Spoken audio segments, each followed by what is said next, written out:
Good morning, everybody. Let us move on to the second session in our syllabus. So, I will be starting with the tissue culture part in this class, dealing with the tissue culture part, that is plant tissue culture. And we shall be discussing about the significance, the techniques, the types, and applications of plant tissue culture. Now, what is plant tissue culture? Plant tissue culture is a technique in which plant cells or tissue isolated from any plant is grown on artificially prepared nutrient culture media under sterile and strict controlled conditions like under specific pH, specific temperature, specific light conditions, specific oxygen requirements, etc. So what is plant tissue culture? It is a technique in which plant cells or tissue which is taken from any other plant, any good plant, good plant in the sense any plant which is having good qualities or desirable qualities, and that tissue or the plant cells is grown on artificially prepared nutrient culture media. It is a media to support the growth of these cells, like soil. Whatever is present or available in the soil for the plant is all added, and a nutrient culture media is prepared, and under sterile and strict controlled conditions the tissue is grown on this media. So like, what are all the controlled conditions? Under specific pH should be regulated, and temperature should be optimum, light condition, illumination should be optimum, oxygen requirement should be specific, like this. When these cells grow, then under the influence of plant growth regulators like auxins, cytokinins, gibberellins, etc., new plants can be regenerated. This technique is called plant tissue culture, or cultivation of plant cells in artificially produced nutrient culture medium. Say for example a leaf. Small pieces of this leaf are isolated, called explants, and these explants are placed on solid or liquid culture media. From this nutrient culture medium, the cell takes up nutrition and grows. Then from this explant, undifferentiated mass of cells or callus is produced. Why is callus called as undifferentiated? Because the mass of cells does not have any specific structure. You cannot differentiate which is the leaf, which is the root, which is the shoot, or anything like that. But it is just a mass of cells. So we call it as callus. Callus later on forms a plant. Later on, from this callus, under the influence of plant growth regulators, whole plants can be regenerated. Now we will see the significance of plant tissue culture, or the objectives of plant tissue culture. Through plant tissue culture, from a small piece of tissue, large number of plants can be propagated, made ready with less expense, less time, which is more economically. That is, more economically you can produce large number of plants, so which we call as micro propagation. So this is the first objective. Micro propagation is possible through plant tissue culture. Second objective is, from plant tissue culture, disease free plants can be obtained. The tissue is isolated, which is disease free or virus free or disease free tissue is isolated, then that tissue can be cultured and whole plant is regenerated. Then the next objective, some plants which do not grow rapidly, such plants can be made to grow rapidly through artificial tissue culture medium, that is through plant tissue culture. Say for example the orchid seeds, Nepenthes plants, they all have a problem in growing or germinating. So all these can be propagated through tissue culture techniques. Then coming to the rDNA technique. Through rDNA technique, genetically improved plants can be obtained. isn't it? You all know what is rDNA technology. That is combining genes from two different organisms. A gene for high yield may be incorporated into a plant, and then that plant, the tissue may be grown in vitro, that is in lab conditions. Through plant tissue culture, you can regenerate plants with that gene property. And then through protoplast fusion, genetic properties of cells can be improved by plant tissue culture. Protoplast means what? It is a cell without cell wall. It is called as protoplast. So through culturing these protoplasts, isolating the protoplast from the leaf, and then culturing the protoplast, and then fusing the protoplast. So this is protoplast fusion, or it is also called as somatic hybridization. So you can fuse distant plants and produce somatic hybrids. So genetic properties of cells can be improved like this by plant tissue culture. Then in some cases where seeds are not available, or in the absence of pollinators or pollination, in such cases also we can obtain new plants from plant tissue culture, through plant tissue culture. Through metabolic engineering, synthesis of secondary metabolites of cells can be increased, and commercial production of secondary metabolites is possible. Plants produce secondary metabolites which are pharmaceutically useful to us. So we can make the cells produce these secondary metabolites in large quantities, and then extract them and send it to pharma industry. So like this, you can also increase the synthesis of secondary metabolites.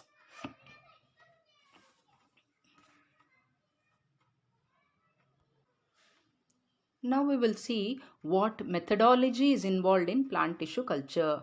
There are two segments in this. The first part is preparation of culture media. The second part is preparation of the explant and its culture. Preparation of explant and its culture. Coming to the first part, preparation of culture medium.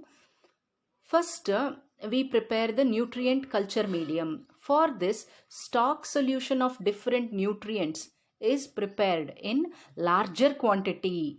Then the solutions are diluted or mixed in appropriate dilutions, and the pH is adjusted. pH is very important for the cells, otherwise they won't grow. Then if the media is to be solidified, then the gelling agent called agar is added. Otherwise, if the media is to be liquid nutrient broth, then agar is not added. So it will be liquid nutrient medium. For solid nutrient medium, agar is added as a gelling agent for solidification of medium. After mixing all this, the prepared media is sterilized through autoclave.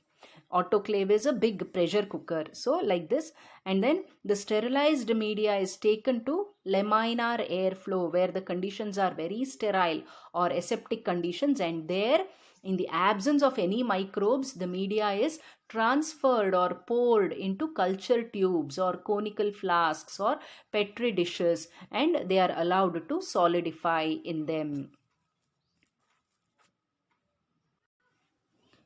Then we'll make the explant ready.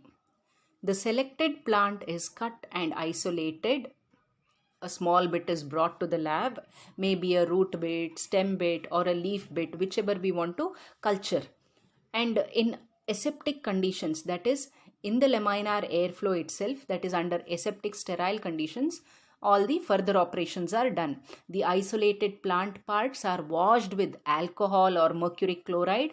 They are the antiseptic chemicals, and then they are again washed with, the explants are washed with running tap water to get rid of any bacterial or fungal contaminants present on that plant tissue. So surface sterilization is done first. Why? Surface sterilization is done to get rid of any microbial contaminants, to get rid of the contaminants present on the plant tissue.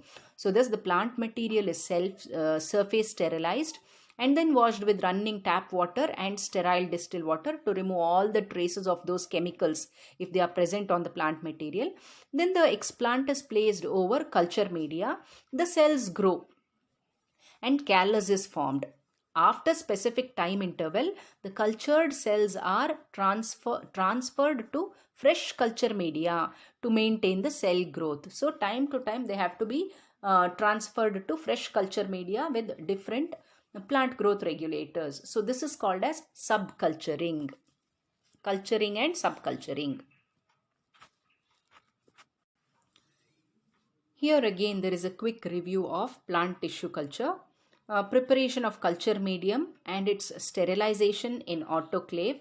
In this, various micronutrients and macronutrients in appropriate quantities are mixed with water and sterilized in autoclave, and aseptically, that is with the use of laminar airflow, the media is poured into containers and solidified. The tissue is isolated from selected plant, washed with antiseptic chemicals, and then again washed with running tap water, and then lastly with sterile distilled water, so that all the chemicals are removed. Then the explant is aseptically placed on solidified nutrient culture media, which we call as inoculation. Placing of the explant on the medium is called as inoculation. And then this flask or conical tube or petri dish having the explant is placed in a suitable environment, a growth room or a culture room, where the cells grow rapidly and form callus, or they increase in number. Aseptic cultured cells are then transferred to fresh media after specific time interval, so that the cells will be getting fresh nutrient and fresh nutrients, and the cell growth is maintained.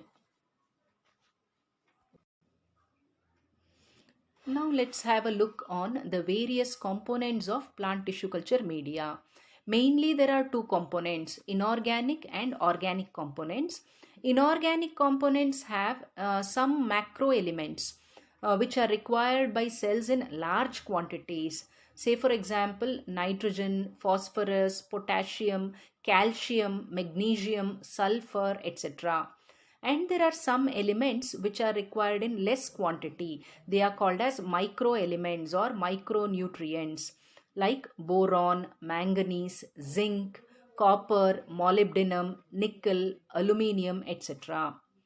In the form of organic material, sugar and other carbohydrates are used as carbon source. Some vitamins like thiamine, riboflavin, ascorbic acid are also added to the media for nutritional support. Apart from this, yeast extract, potato extract, malt extract, coconut milk are also added depending on the type of culture to be produced. Agar is used as a solidifying agent. If it is a liquid media, then agar is not used, and the media remains liquid even after sterilization, autoclaving. Now we will see the various types of plant tissue culture. So it is divided on the basis of media and type of explant. Again, on the basis of media, it is divided as agar or solidified agar medium, wherein the medium is solid, or nutrient broth or suspension culture, wherein it is liquid in nature and cells are in suspended forms. Then on the basis of type of explant, it is divided as callus culture, apical meristem culture, shoot tip culture, protoplast culture, anther culture, pollen grains culture, embryo culture, etc. Now, what is callus culture? Callus is an undifferentiated mass of cells, as you all know. So when we bring the explant and we surface sterilize it, and then we wash it many times to remove the chemicals, and then place it on culture medium under aseptic conditions, we get an undifferentiated mass of cells which we call as callus. So formation of undifferentiated mass of cells, callus, and which may also be employed to form differentiated plant organs. From that, in that callus, differentiation is induced. Either shoot tips will be produced or root tips will be produced, and then whole plantlets can be regenerated. So this is callus culture. Well defined plant part is brought. tissue is isolated and it is placed in nutrient culture media, and then it gives rise to a mass of cells. Mature non-dividing cells generate the capacity to divide themselves, and see, we have brought a differentiated tissue, maybe a stem bit or a leaf bit or a root bit. So it has already differentiated into a leaf or a stem or a root. So that differentiated tissue divides and forms callus. It becomes meristematic again. So what cells divide? Only the meristematic cells divide. And so this differentiated explant will give rise to a mass of undifferentiated cells. That means what? They have undergone de-differentiation. The differentiated cells of the leaf bit or the root bit or the stem bit, whatever explant, the differentiated cells, parenchyma cells, revert back to meristematic state, become meristematic again. And this process is called as de-differentiation. After they become meristematic only, they give rise to callus. So this process is de-differentiation, and from these de-differentiated cells, again cell division takes place and formation of undifferentiated mass of cells. And this callus is used to generate whole plants under the regulation of plant growth regulators, and this process is called as redifferentiation. So once a differentiated explant will give rise to callus, de-differentiation, and this callus once again redifferentiates into a root tip or a shoot tip, and this method is called as redifferentiation. This is called as redifferentiation. So differentiation, de-differentiation and redifferentiation. Next, coming to meristem tip culture. What is a meristem? Meristem is a mass of undifferentiated parenchyma cells, rapidly dividing mass of undifferentiated parenchyma cells found at extreme uppermost tip of the root and shoot. In the shoot, there is shoot apical meristem. In the root, there is root apical meristem. So, how to culture this meristem is called as meristem culture. Meristem tip of the root or shoot is taken and it is cut under microscope to get only parenchyma cells, which are excluded from the vascular tissue. So, till the meristem, the vascular tissue does not reach. What is the vascular tissue? The xylem or phloem or the conducting elements. They do not go up to the meristem. So, the meristems are usually free of pathogens like virus, bacteria or fungi. So they are sterile tissues. Then sterile dissection of the meristem tip into 1 mm pieces is done, and these pieces are then, these are the explants now, meristem tips, and they are placed on nutrient culture media, and the cells are allowed to proliferate by division.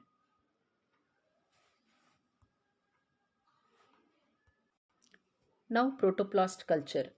Cell without cell wall is called as protoplasm. If in a plant cell, if you remove the cell wall, what remains is protoplasm. Protoplasm mixing is an effective method. Mixing of two protoplasts is an effective method for transfer of genetic material for genetic engineering.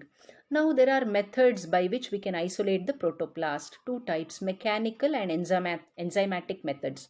Either by mechanical method or by enzymatic method, you can isolate the protoplast. Without damaging the protoplast, you can remove the protoplasts. Mechanical isolation damages the protoplast to some extent. So although it is possible, it results in low yields, poor quality of protoplasts and poor performance. Enzymatic isolation is safe method and it is carried out in a simple solution with high osmotic pressure to prevent the released protoplasts from bursting. So the cells are placed, individual cells are placed in mannitol or sorbitol, and which is hypertonic solution. So what happens? The water from inside the cell leaches out, comes out into the hypertonic solution. And then when the water comes out, the protoplast shrinks and it leaves the cell wall. So there is a gap in between the cell wall and the protoplasm. Then the wall is degraded by some enzymes and then the protoplast is isolated. So enzymatic method is the cells are placed in a hypertonic solution. The mixture then when the protoplasm shrinks, the exosmosis occurs. The mixture of cellulase and pectinase enzymes are used for this purpose. The enzymes are added. Once the protoplasts have been isolated, they are fused, hybrids are selected, plantlets can be regenerated. Protoplasts prefer to be embedded in semi-solid medium rather than cultured in a liquid medium. So they are again plated on a semi-solid agar medium, solid medium. Agar or agarose provide the structural support facilitating cell wall development. The protoplasts will then regenerate cells. Fused protoplasts will regenerate cells around them, and then only they will start to divide. Until new cell walls have formed, they will not divide. Protoplast cultures are usually static. They require a temperature of 25 to 30 degrees centigrade and a continuous light, low light intensity and continuous light intensity. So this is a diagrammatic representation of protoplast culture. First, the leaf. Cells are placed in hypertonic solution. Cell water from inside the cell leaks to the hypertonic solution, and cell membrane separates from the cell wall. Such cells, shrunk cells are placed in enzyme solution. The enzyme cellulase and pectinase degrade the cell wall, which is made up of cellulose and the pectin, cementing material, are all degraded, and then cell wall lysis happens, and then the mixture is centrifuged. Centrifugation to separate cell wall material debris from the protoplast. The separated protoplasm is placed in solidified culture medium. Then the protoplasts are placed in culture medium. Protoplasm fusion, sometimes spontaneous fusion occurs. Protoplasm fusion and cell wall synthesis.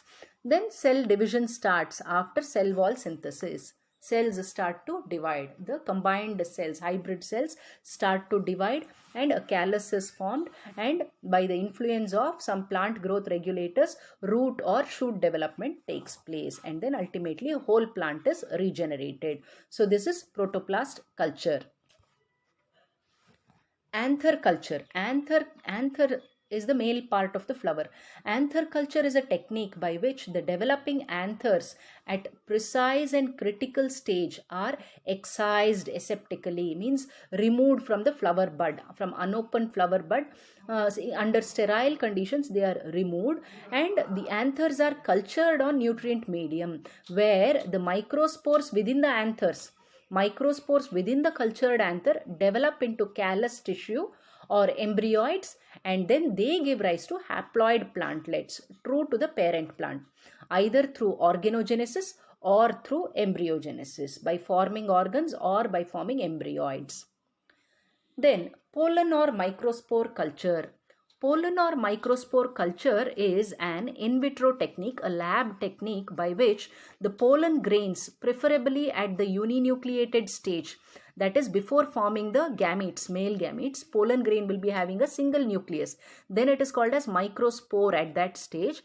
At the uninucleated stage, the pollen are squeezed out aseptically. Under sterile conditions, the anther is squeezed and the pollen are removed from the intact anther, and then the pollen are cultured on nutrient medium, where the microspores, without producing male gametes, they develop into haploid embryoids or callus tissue, which then give rise to haploid plantlets. So this is called as pollen or microspore culture. Now coming to the applications of plant tissue culture. So first application is micropropagation, production of large number of plantlets through micropropagation. From a small plant tissue, maybe from a single leaf, many number of plants can be regenerated. This is especially significant for the protection of endangered plant species. There are some trees and plants which are endangered, on the verge of extinction. Such can be again conserved and propagated. Many number of those plants can be regenerated through micropropagation. Why this is possible? How this is possible? Because of the totipotency of the plant cells. Totipotency is the potential of an individual plant cell to regenerate into a whole new plant. So only the plants have this capacity, totipotency, because of which plant tissue culture is so popular. Then the next application is somatic hybridization, which I told you. It is a technique of plant tissue culture through which genetically improved plants can be developed. Protoplast culture, you have to first culture the protoplasts and then fuse them. Protoplast culture provides this kind of opportunity through which genetic material can be transferred. Then meristem and shoot tip culture. So meristem and shoot tip culture cells are generally, the cells here are generally viral free cells, and that is why from these cells disease free or viral free plants can be regenerated. So even from a diseased plant, the meristems or shoot tips can be taken out and cultured, and we can get virus free, disease free, healthy plants. Through plant tissue culture, hybridization can be achieved, which produces hybrid plants with higher qualities. New plants can be generated without pollination. I told you there are some plants which grow very slow, some plants germinate very less in nature, and such plants can be very well propagated through plant tissue culture. Say for example orchids or the plant Nepenthes, etc. Then plant tissue culture is an excellent alternative way for the commercial production of plant derived secondary metabolites. I told you there are some primary metabolites in the plants, which the sugars, carbohydrates and all, which the plant produces for itself. And then there are some secondary metabolites also produced in the plants, which the plants do not use, but they produce it for defense mechanisms. Such secondary metabolites are of high medicinal value. So many plants are studied for the secondary metabolites. So we can grow the plant cells and extract the secondary metabolites from them. These secondary metabolites are therapeutically very useful. Genetic and metabolic engineering improves the biosynthetic capacity of cultured cells. So this is all about plant tissue culture and its applications, types and applications.